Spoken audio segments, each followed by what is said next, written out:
and imperialism. Their view was that African unity was essential for African progress. We have a large diaspora scattered all over the world, and it is pleasing that our own African Union recognized the diaspora as the 6th region of Africa Union.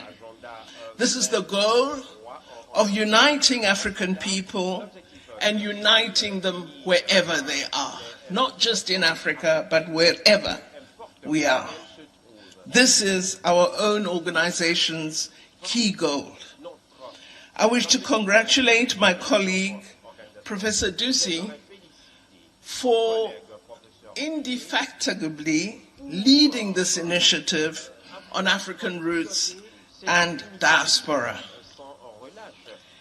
The objective of close collaboration among Africans living in Africa and the millions of our brothers and sisters living in the diaspora is a critical task that we must pursue vigorously.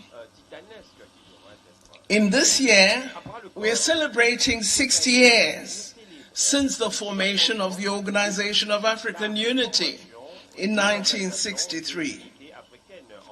At that time, leaders of an Africa striving for freedom and independence met in Addis Ababa. They had great hopes for what would become an independent Africa. President Nkrumah, who clearly understood Pan-Africanism, called at that time on Africa to strive to move beyond political freedom to economic and cultural freedom. 60 years later, we still aspire for these objectives, and we must achieve them.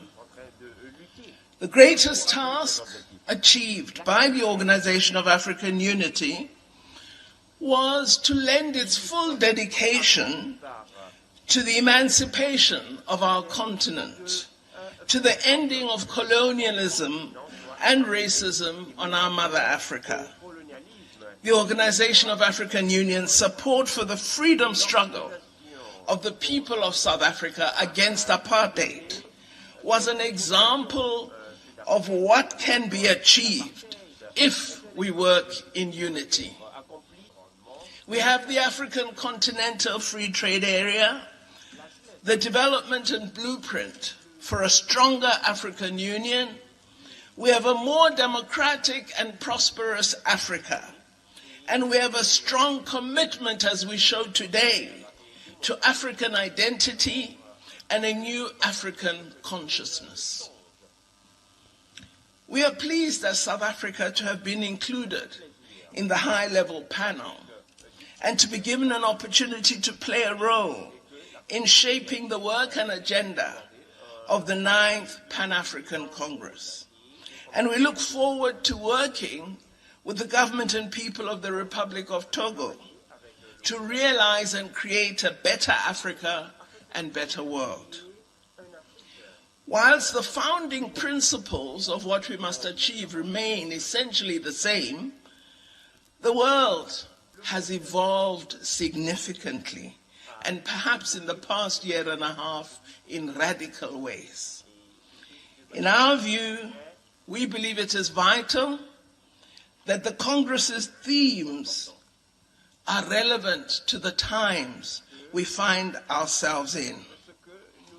We believe that the Congress must focus on increased foreign direct investment into Africa on terms defined by Africans and not someone else.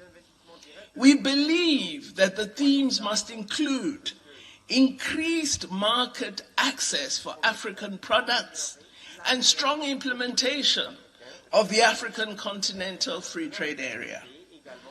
We believe there must be enhanced and qualitative change in agriculture and food security for our people. We believe there must be decisive transfer of technology and of innovation, and that we must play a role as Africans in this regard.